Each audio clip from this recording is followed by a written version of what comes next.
tuju. Usiharibu, ilisha tuju. When you want to know the presence of the angels in you, kitu kimoja unasikiaga ni gunyerere, ukasikia gunyerere kwa mwili yote. Number 2, you will feel there is a presence of somebody in you though you are at peace. Ile scary ni majini, ile unasikia uoga ni majini, lakini unasikia you are at peace. Unasikia kama kuna watu, you have been praying, unasikia kama kuna presence ya watu. Those are the angels. Number 3, this is the presence of the angel has arrived. The feather, unakwanga ni feather ama kale kakitu kana kuanga tumenyege tuige kana roro hivi kana rumura kinya mwenye kile sawa modo. Unaweza kuona tukiwa tunaendaga tutatu tuwili tukitembea. Bwana Yesu asifiwe sana. That is, you know, kuna angels wangapi in the room. Hallelujah. Bwana Yesu asifiwe sana. So this is a sign already the angel is here. Bwana Yesu asifiwe sana. Unajua watu, I will teach you about the ministry of the angels and the colors of the angels so that you can be able to understand when the presence of the angel is and when the presence of the demons when they are in. Because demons and the angels are the same, but the roles are different. Demons ni malaika wale walifukuzwa pamoja na shetani, the fallen angels. Now the archangels are the angels that were left with Michael. Michael became the boss of them. When Lucifer alitoka, Michael was left to operate with them. Now Michael ako na roles zake. Kuna Michael, kuna nani? Kuna Michael, kuna Gabriel, kuna Rafael, kuna mwingine Mikaeli ndio Michael. Michael ndio boss. Kuna Gabriel, kuna Rafael. We have 7 archangels. Archangel number 1 is Michael. Archangel number 2 is Rafael. Archangel number 3 is Gabriel. Archangel number 4 is Ariel. Archangel number 5 is Zedekiel. Archangel number 7 is Jophiel. And the archangel number 7, tumefika 7, si ndio? Yeah, they are 7. Those are the main, the 7 archangels. And the 7 archangels, we have so many other angels, billions of angels around. Now, malaika, for us, for example, hebu simama, wewe simama, wewe simama, wewe simama, na wewe simama, na wewe simama, kuja hapa, simama hapa. Harakisha, ukebu unakimbia, hapa ni kwa komanda mami. Nataka kijeshi, sio kusubasuba, pada huko juu. Kuja, haraka haraka, sio kusubasuba. Nikiwatera ile. Unakaa kijeshi, sema kikomando. Haya, umeona? Bada tu. Ngoja, simama, nimesimamisha hiyo laini. Kuja kwanza. Hiyo laini simame kwanza. Simama, nimesimama. Inatii. Malaika wanatii. Sasa simama hapa. Hapa tuko na malaika wangapi according to color? 4. Sasa niambieni Michael ni mgani hapa? Ni yule red. Gabriel ni mgani hapa? White. Rafael ni mgani hapa? Blue. Na Uriel ni mgani hapa? Umeanguka. Inyo the more wa the mu. Huyu ndio Michael, blue. The color of authority. The color of what? It is either royal purple or blue. Huyo ndio anaitangwa Michael. Ndio mwenye authority. The color of royalty. The color of power. The color of separation. Ni blue. Kachi. Where nani can place for me Raphael katika kwa hawa? Green. Who else? You want to tell me? Red. Somebody else? Want to tell me the color of Raphael? Yeah? White. You are all wrong again. Raphael is Jehovah Rapha, the healing color. This is the healing color. Green. You're right. You know you are a rainbow. You used to be a rainbow. Yes, we are going by the colors. The biblical selves. This is Raphael. Raphael is green. That is why you see the medical doctors who go for operation, they wear green. Because it is not man that operates. It is Raphael that comes to operate. Wakiingia huko hawaongeangi, wananyamaza. Michael speaks, tells them, kata hapa, kata hapa. White is Gabriel, and red is Michael tena. Unake kaliki miki wale yawe ukira libumba hayo. White is Gabriel. It is the color of what? Peace. But more, it gives you direction. Is a messenger of peace. Is a messenger of direction. Wakati Yesu alisaliwa, kuna malaika aliwaongoza wakaenda kujificha. Ndio tunasema Jehova Nisi, bendera yetu. Huyu sasa Gabriel is ndio usiona akiruka hapa. Unaona ameanza kufanya nini? Sasa utaona sasa akiweza kushika watu. Kwa sababu nitainvoke Gabriel aanze kufanya kazi ndani yake. Ndio naona anatumiwa kuona watu. Kuna sometimes tanikuta hata mimi naanza kuambia watu maneno. Wameniambia watu maneno, ni Gabriel ashaingia ndani. When I'm speaking healing ni Raphael. When I'm commanding, ukiona sasa nimebadilika, nimekuwa mtu mwingine wa kuogopa, ujue Michael ameingia ndani yangu. Na sasa hata kukunyorosha na kunyorosha kwa sababu Michael ni mbaya kuliko wote. Michael, na msiitage Michael ovyo ovyo. Kabla ya kuita Michael, ujiangalie, because Michael anakuja for justice. Wewe ulimuita na wewe uliitia, mnanyorosago pamoja. Na akikuita makosa yako ndio mingi, atanyorosa yako kwanza, wewe ulimuita. Ndio ninaga ukiombea mtu lakini shida inakuongezekea. Kwa nini? Ndio mbaya zaidi. Anakunyorosa kwanza because anakujaga na level, akiteremka ile makosa atapata juu. Ndio anaanziaga. Sasa kumbe huyu unataka apigwe, tumakosa toka ni alichukua bwana yako. Lakini wewe umeenda kwa waganga milioni 3. Ni mwizi, wewe ni mcherati, wewe ni kila kitu. Naona mwanamke ambaye alichukua bibi yako, bwana yako. So kabla afikie huko juu anakuwa ameshughulikia. Ndio unaona kuna mtu anaendaga maombi kuombea mtu vibaya, anashikwa na ugonjwa hata anakufa. So this is what Gabriel. Ndio kidia mara. Sasa kuna huyu anaitwa Auriel. Auriel ni red, the color of wisdom. Bwana Yesu asifiwe sana. The color of wisdom. Na ukiangalia watu hao wote, unakuta ukienda kwako uangalie most colors that you have, it defines who you are in the spiritual realm. Zile nguo unapenda kuvaa, zile masahani unapenda kununua, and what you like most in the house, zile colors umepaka kwa nyumba yako, they tell you who you are. They tell you what kind of an angel that is operating in you. Kuna watu wanakuanga na the seven angels. Na kuna watu wanakuanga na malaika moja, kuna wengine malaika wawili, kuna wengine malaika watatu.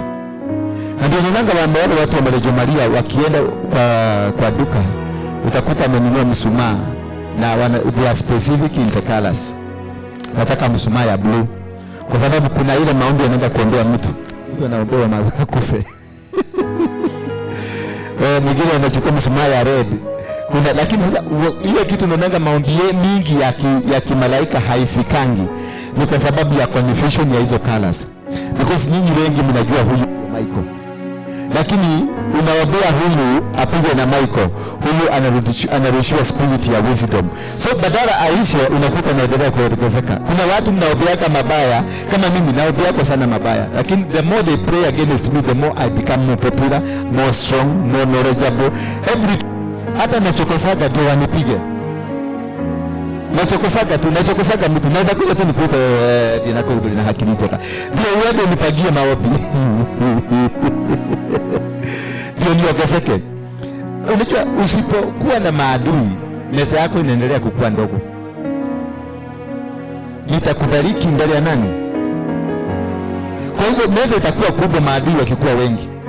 Na kameza katakuwa kadogo nini maadui wakiwa wachache. Ukikosa adui hata mmoja, there is no table for you. Hautaandaliwa meza. So ombanga sana usikose maadui. You are very important in the kingdom. They make you become. Thank you mommy.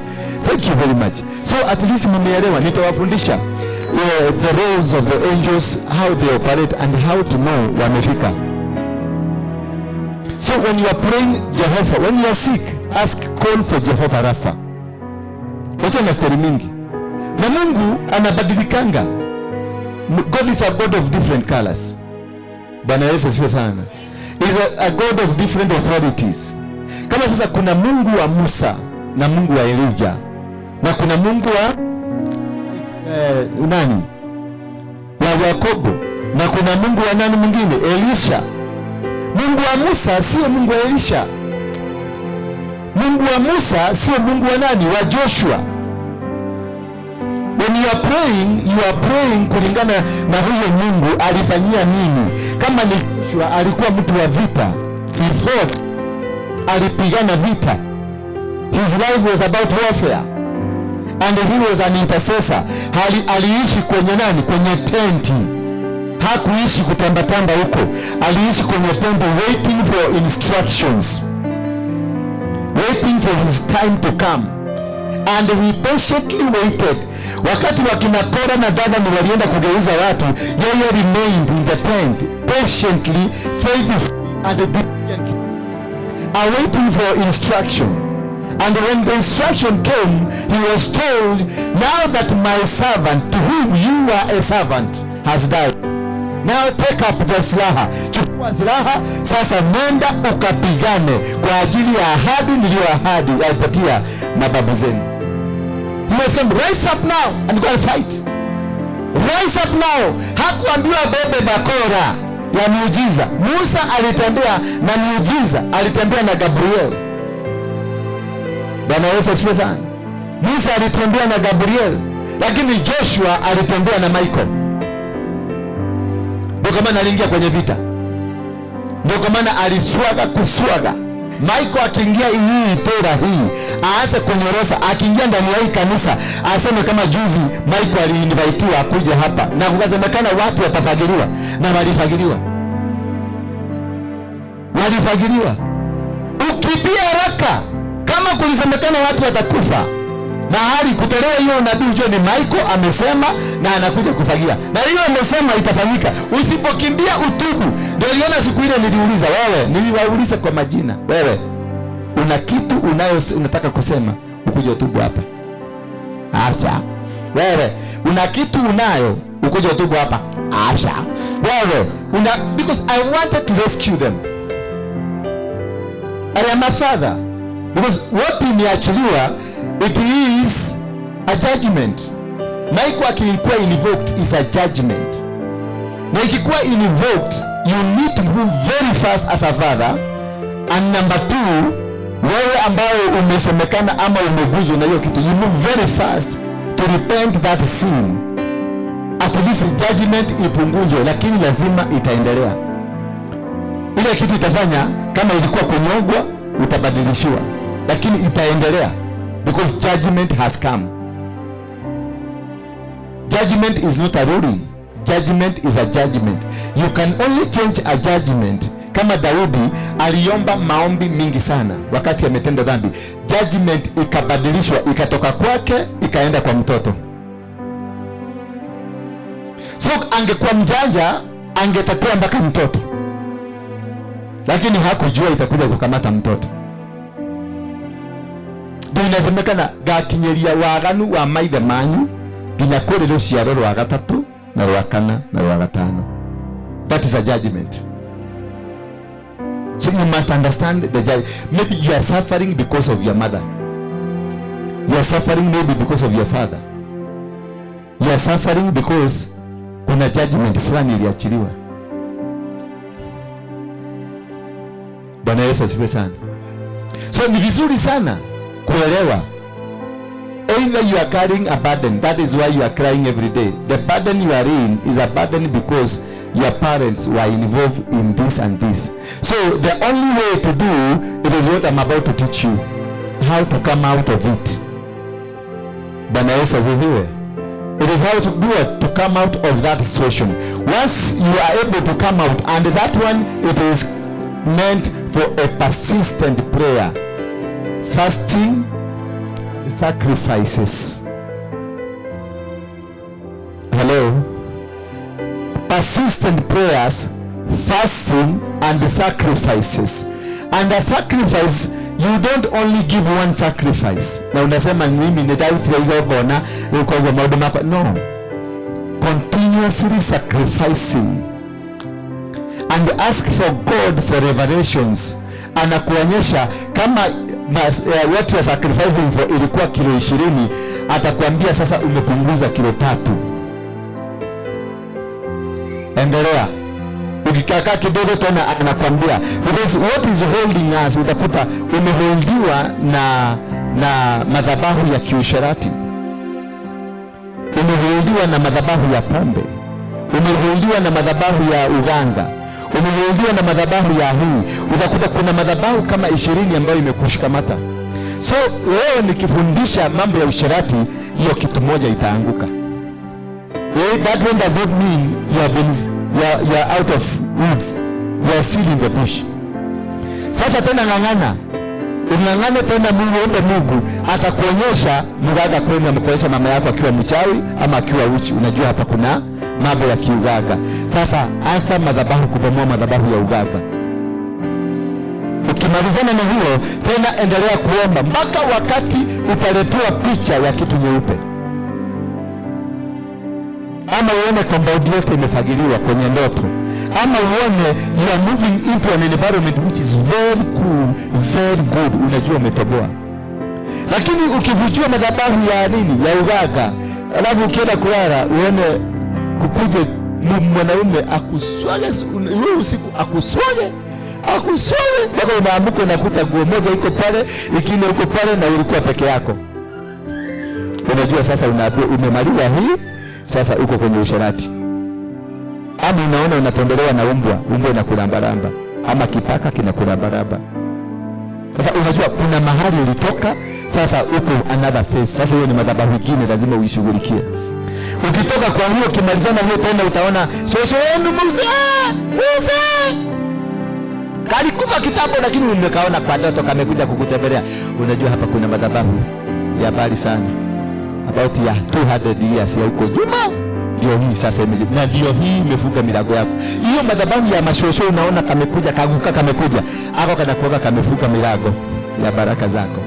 Huwezi pata kazi, huwezi pata doa, hao ndio wanakuoga wamekamata. So ukiota ndoto leo nimekufanya deliverance, wewe ndio wote na kashosho, ujue that is the next course of deliverance. Yule mtu alikuwa anaitwa Naaman, aliambiwa ajiangushe, aingie ndani ya maji mara 7. Every time aliagusa, one generation of a curse inaaguka. Mara ya pili akaanguka ndani ya maji, another generation. A generation was 150 years old. One generation. Kwa hivyo alikuwa na mzigo, alikuwa na madhabahu ya miaka 700. Alikajema ile one generation, akitoka kwa generation inaanguka. Anaangushwa tena mara ya pili, generation nyingine inaanguka. Otherwise angebipiwa mara moja, because hakuhama kutoka kwa hiyo maji aende kwa maji nyingine, the same position, the same water. So ukae hapa nikufundishe, nikulea, ndio nimeona nimebadilisha. Nilikuwa nafanya deliverance pamoja na mahubiri. Nimeambiwa na Mungu hiyo you are doing zero. Hakuna kusaidia, unasaidia. Lazima sasa ukuwe na class ufundishe hawa watu. Kwa sababu nyinyi mnataka aliokiwa kemwe maisha makwa magaruruke. Gutire. Niko hudithie nigetha ucanuke umenye icocũ witũ. Ũrarotete nau. Ũrarotete maina magoto.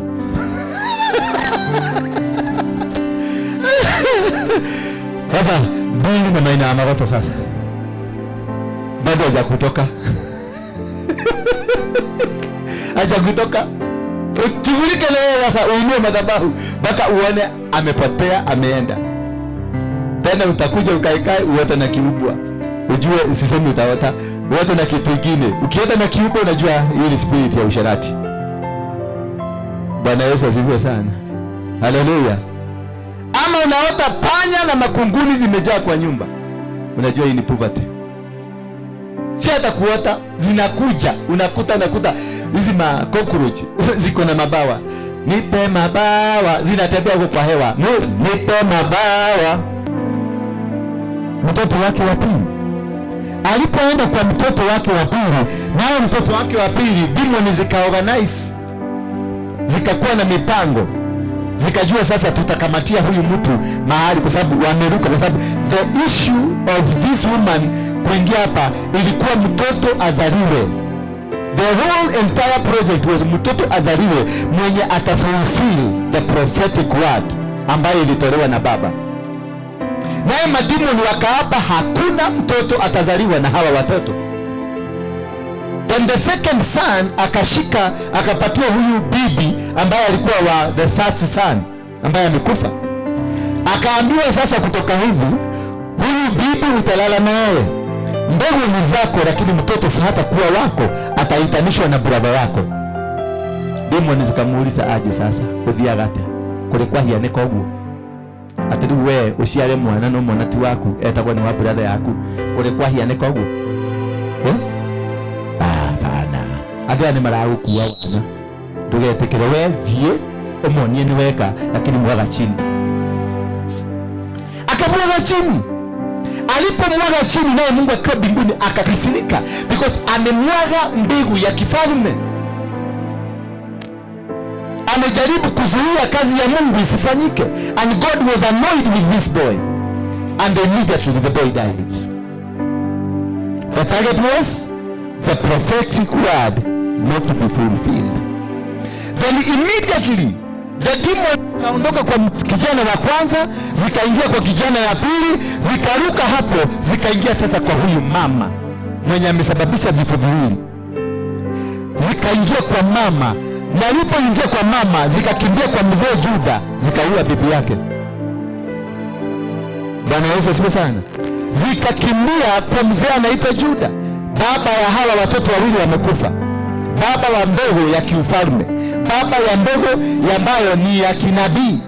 Wakaruka kwa sababu wanataka kubadilisha agenda ya huyu mzee, wanataka kubadilisha agenda yako ili original isifanyike, watengeneze agenda yao.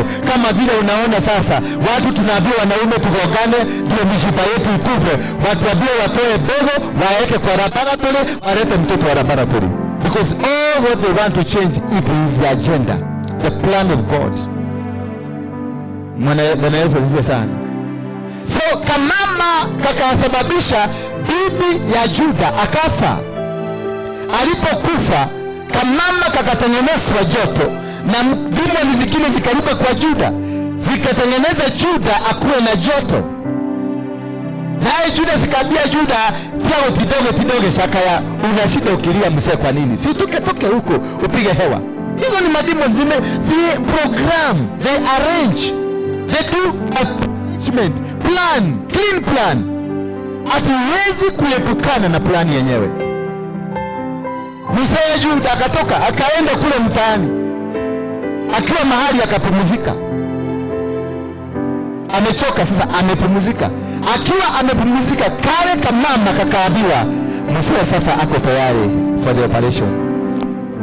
Mama kakaambiwa vaa buibui kwa sababu mkalijifunika uso wote. Kakavaa buibui kama watu wa Israeli. Kakipita na kakavaa njia, utaona kweli huyu ni malaya. Kakahakikishwa kamepita mbele ya huyo mzee. Na huyo mzee bibi yake alikuwa amekaa amekufa siku nyingi. Mzee kumbe na madimu zingine zimeruka padile gine zimeweka mzee joto. Mzee alipoona kamama kanapita kaanza akakane kagira muno akanikega. Mzee alianza, unajua tu mzee tu huko toka hawa tukiuza kahawa ya bonus. Ina tunabiki. Mzee ndio kahawa ka bonus. Aga maito maito gemenya nie billionaire, the present billionaire nie unagira ki ukwenda tangirishiga na wikira muhuko igwage urugari. So akawekwa kapepo kakuona mwanamke msafi, mwanamke mrembo, ila huyu mwanamke alikuwa amefunikwa uso, lakini alisense mwanamke ni beautiful. Kamsee kakaita mama kakamwambia mrembo, yaje mrembo. Naye akamwambia upani unanitaka? Mzee akasema dikebora. Akamwambia kama unanitaka basi fanya hivi, utanipatia nini? Because the target was not this man. The target was to kill this man the way the two children have been killed. Mzee akaambia basi. Mzee akamwambia nitakupatia buzi. Mama akamwambia lete. Angalia anaona hakuna buzi. Akamwambia lete.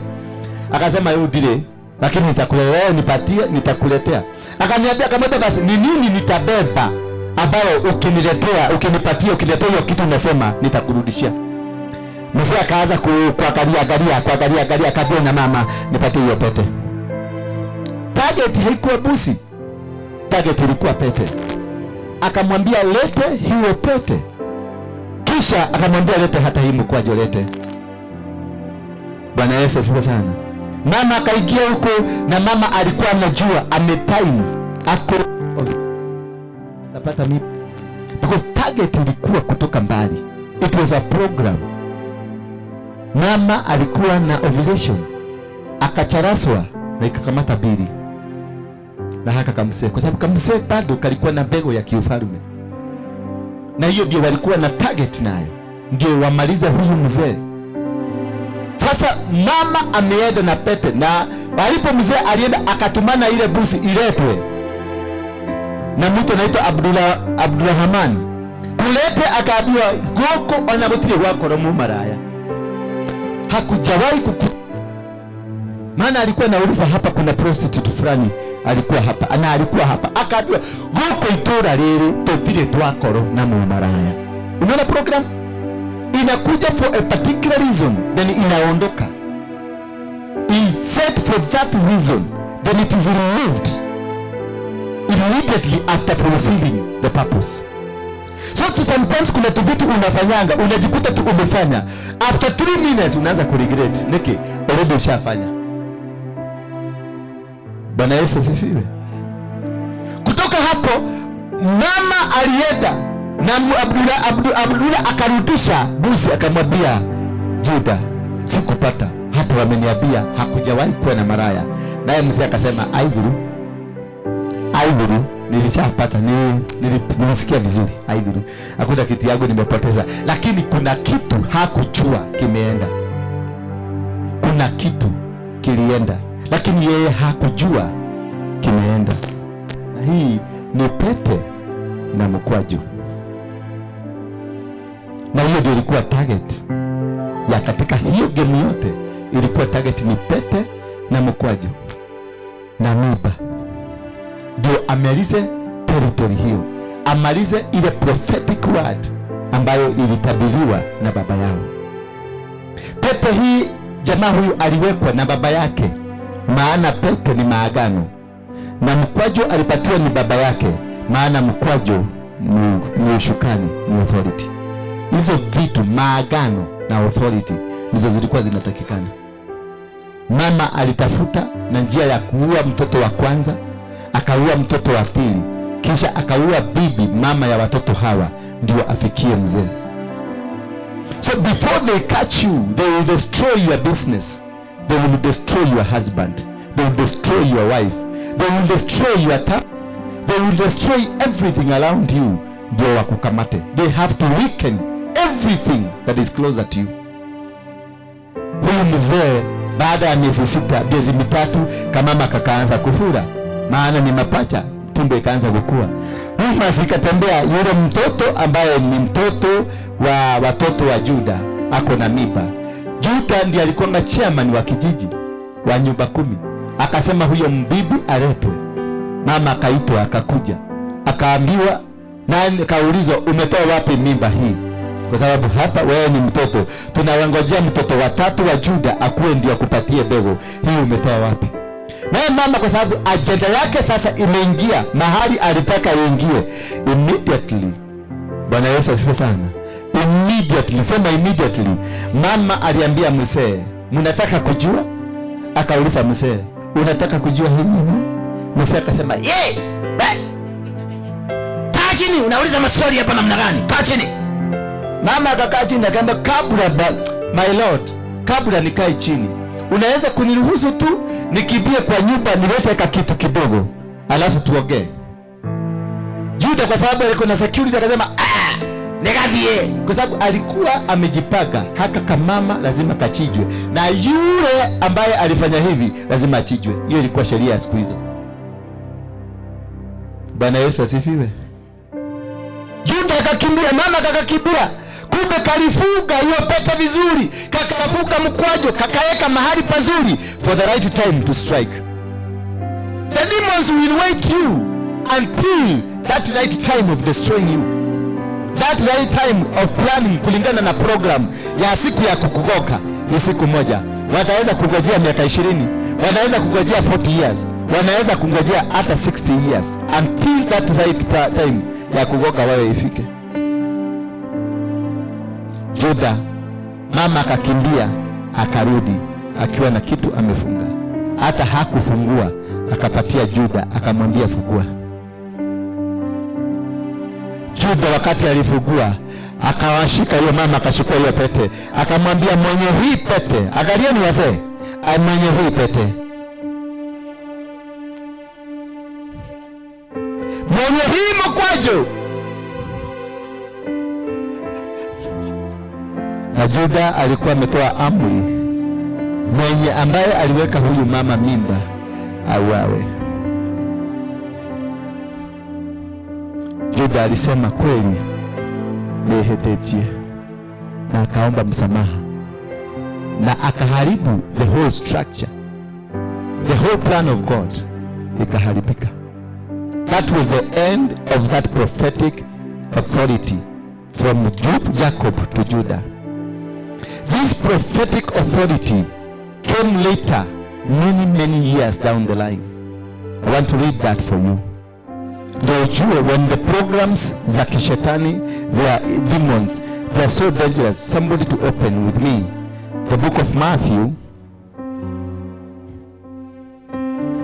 chapter 1, the chronology of Jesus Christ, genealogy of Jesus Christ. This is how it says. This is the book of genealogy of Jesus Christ, the son of David, the son of Abraham. Abraham was the father of Isaac, and Isaac the father of Jacob, and Jacob the father of Judah and his brothers, and Judah the father of Perez and Zerah. Huyu mama alizaa Perez na Zerah kutoka kwa Judah. Sasa kizazi ambacho Mungu alikuwa, Juda alikuwa ameprogramu kusema kitalete mfalme. Wacha sasa tukitafute mfalme, tuone mfalme atakujia wapi after Juda. Now after Juda, nataka nikisema mnasema 1 to the 2 to the 3. Judah the father of Perez and Zerah. Sema number 1. Perez the father of Hezron. Hezron the father of Ram. Ram the father of Aminadab. Aminadab the father of Nahshon. Nahashon, the father of Salmon. Salmon, the father of Boaz. Boaz, the father of Obedi. Obedi, the father of Jesse. Jesse, the father of David. Those are 10 good generations. Ndio mfalme. Then a generation ilikuwa inaenda 150 years. A generation ilikuwa inaenda 150 years. Hiyo ni miaka ngapi? 10 generation times 150. That is 1500 years ndio walipata. The prophetic word was fulfilled. Could it? You are going through that. That the prophetic word prophesied over you will come to be fulfilled by your 10th generation from today. That is when the car that was prophesied, ile Range Rover ilionwa ukiwa nayo, itapatikana kwako miaka 200 ijayo. I can prophesy to you now, but the prophetic word will be fulfilled 300 years.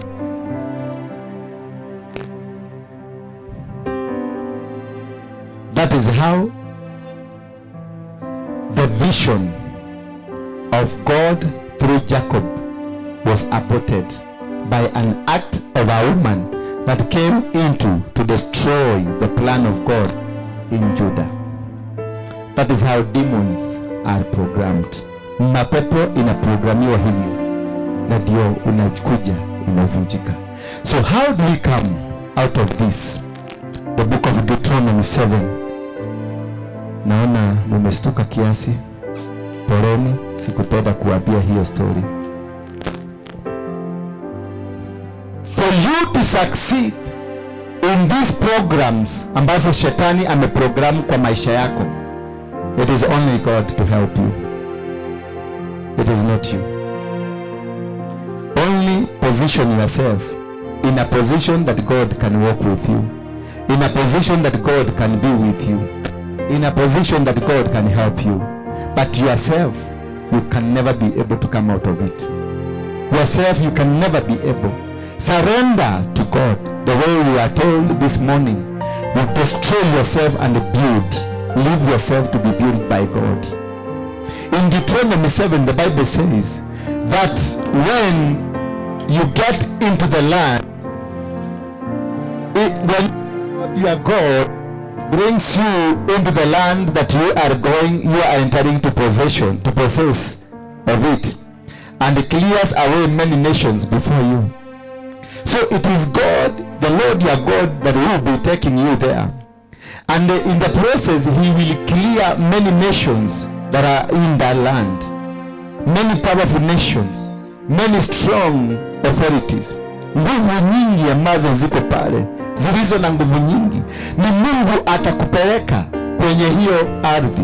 Ni Mungu atakupeleka kwenye hiyo baraka. Ni Mungu atakufikisha huko.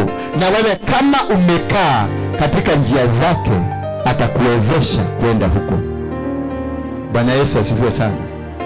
Only if, according to the Deuteronomy 28 verse 1, the Bible, if you diligently obey the voice of the Lord your God and faithfully follow it, then he will raise you high above every other nation.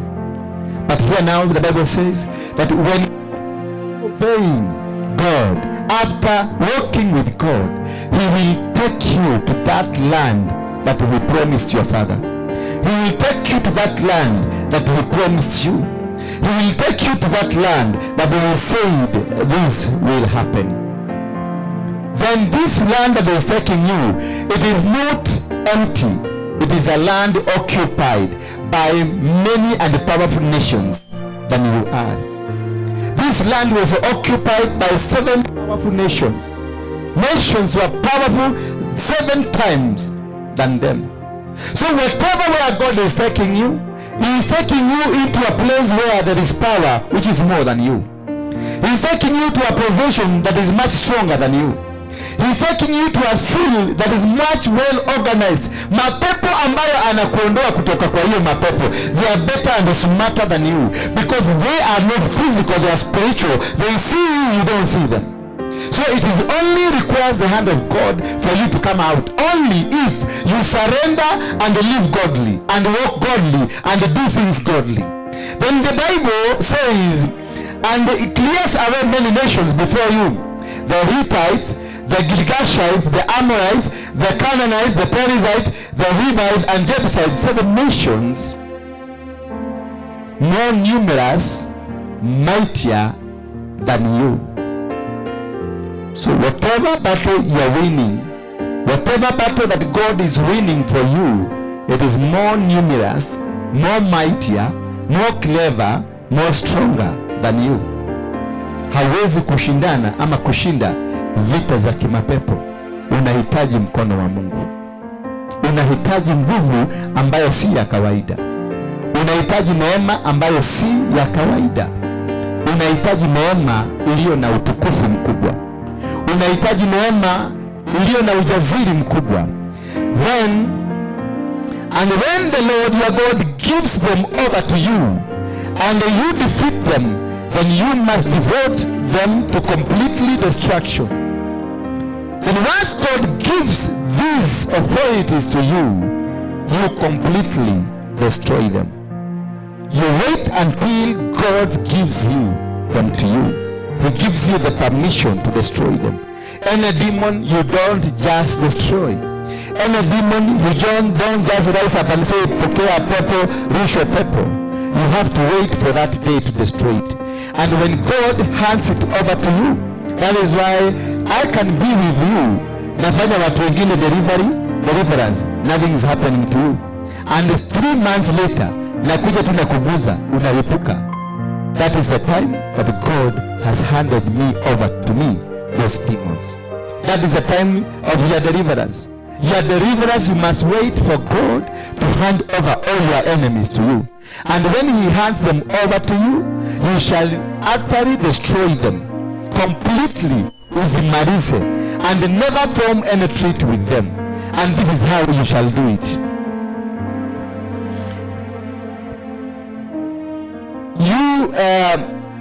You shall, and when the Lord your God gives them over to you and defeat them, then you must devote them to complete destruction. You shall make no covenant with them and show no mercy to them. You shall not intermarry with them. Give your daughters or your sons to them, for they will turn away your sons and daughters from following me, so that the anger of the Lord will be upon you. That is the main reason of the demons being in you. It is to attract the anger of the Lord to you. So that is why you must first surrender to God and then make sure there is nothing around you that can be used against you. There is nothing, there is no activity, there is nothing that can be used. So you must be clean, you must be sincere, you must be genuine, and not make treaties. If God has destroyed them, do not make treaties with them. Kama uliacha maneno ya umeokoka, wachane na uongo, wachane na usherati, wacha maneno ya kando kando. Live godly so that God can do these battles for you. The battles of demons, it is only God who can win. Wacha ukora, wacha going this way, wacha bent life, wacha every, live a straight life. When you do a bent life, you have made a treaty, you have made a covenant, you have made an agreement with them. Meaning they rush to God and tell God, you see what?